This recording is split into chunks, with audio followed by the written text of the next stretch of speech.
বাংলাদেশের বিচারাঙ্গনের অনেকগুলো সমস্যা এবং সেগুলো সবগুলো হয়তো আমাদের ক্ষমতার মধ্যে নেই। তবে রাষ্ট্র আমাদের বিচারাঙ্গনের অভিভাবক মাননীয় প্রধান বিচারপতি সহ বিচারপতিগণ, আইনজীবী, রাষ্ট্রের পক্ষে অ্যাটর্নি জেনারেল অফিস কিংবা সরকারি আইন কর্মকর্তা এবং প্রাইভেট যে সমস্ত লয়ার আছে, পাশাপাশি বিচারপ্রার্থী মানুষ, তাদের সবার সম্মিলিত প্রচেষ্টার মাধ্যমে আগামীর স্বপ্নের যে বাংলাদেশ আমরা দেখি সেটা বিনির্মাণে আমরা সবাই ঐক্যবদ্ধভাবে কাজ করতে পারবো বলে আমি মনে করি। আমি সাংবাদিক বন্ধুদের কাছে বিশেষভাবে সহযোগিতা চাই, কারণ আমার পেশাগত জীবন শুরু হয়েছিল সাংবাদিকতা দিয়ে। আমি ল পড়ার পাশাপাশি আমি সাংবাদিকতা করেছি। সুতরাং আমি আপনাদের মাধ্যমে দেশবাসীকে এই মেসেজ দিতে চাই যে বাংলাদেশের স্বপ্ন আমরা দেখি, আসুন আমরা সবাই মিলে সেটা গড়ি এবং আমরা বিচারাঙ্গনের মানুষের যে প্রত্যাশা, সে প্রত্যাশা পূরণে আমাদের পক্ষ থেকে সর্বোচ্চ যা করার তা আমরা করার চেষ্টা করব।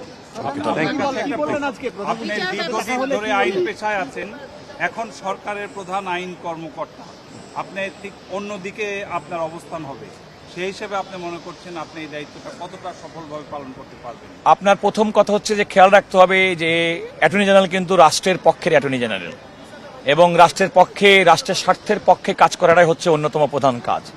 একই সঙ্গে সরকারকে নানা বিষয়ে আইনি পরামর্শ দেওয়াটাও রাষ্ট্রের অ্যাটর্নি জেনারেল হিসেবে আমার কাজ। এবং আমি মনে করি যে আমার নিজের অবস্থান থেকে রাষ্ট্রের পক্ষে, দেশের মানুষের কল্যাণে, রাষ্ট্রের বাইরে তো মানুষ না, এ মানুষকে নিয়ে রাষ্ট্র, সুতরাং জনগণের কল্যাণের জন্য যা প্রয়োজনীয় অ্যাটর্নি জেনারেল সার্ভিসের মাধ্যমে, আইনি পেরিফেরির মাধ্যমে, সাংবিধানিক প্রক্রিয়ার মাধ্যমে, সাংবিধানিক পেরিফেরির মাধ্যমে যা কিছু করা প্রয়োজন আমি আমার অবস্থান থেকে তা করার চেষ্টা করব। বিচার ব্যবস্থা ভেঙে পড়েছে এই কথাটা দীর্ঘদিন আমরা যখন বিএনপি বিরোধী দলে ছিল তখন আমরা শুনেছি। তো এখন এই যে ভেঙে পড়া বিচার ব্যবস্থা, সেটা কি নগদ নিয়ে এলো হার না মানা হার অফার। সর্বনিম্ন 10,000 টাকা রেমিটেন্স নগদে পাঠালে থাকছে স্বর্ণের হার জেতার সুযোগ। আপনাদের মেরামত করতে বা আবার পুনরুদ্ধার করতে চ্যালেঞ্জগুলো আসলে কি? দেখুন মানে সরকারের পক্ষে সম্ভব না, এটা আমি বলেছি, আগেই বলেছি। দেখেন, আমাদের সম্মিলিত প্রচেষ্টা লাগবে। আমাদের যে কোনো দীর্ঘদিন ফ্যাসিবাদ বিরোধী আন্দোলন এবং ফ্যাসিবাদ যে কায়েম হয়েছে, সেক্ষেত্রে তো আমাদের বিচারাঙ্গনের ভূমিকা যে ছিল না, এই কথা বলার তো কোনো সুযোগ নেই। তো সুতরাং আমাদের এমন একটা বন্দোবস্ত তৈরি করতে হবে যে বন্দোবস্তের মাধ্যমে আমরা বাংলাদেশকে এগিয়ে নিয়ে যাব। কোনো ফ্যাসিবাদ কায়েম হবে না, মানুষের মৌলিক অধিকার, মানবাধিকার, আইনের শাসন সুপ্রতিষ্ঠিত থাকবে, মানুষ ন্যায় বিচার হয়।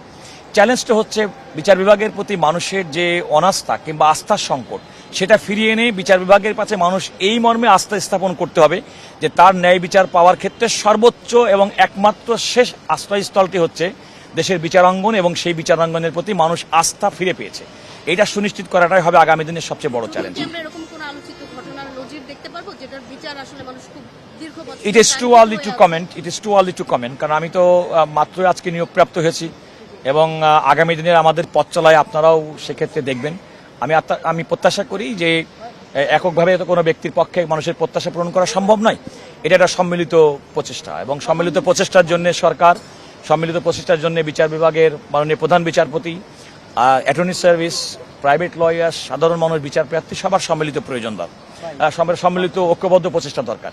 এবং সেই ঐক্যবদ্ধ প্রচেষ্টায় আমি আমার সর্বোচ্চ চেষ্টা করব ভূমিকা রাখার জন্য। সবাইকে অসংখ্য ধন্যবাদ।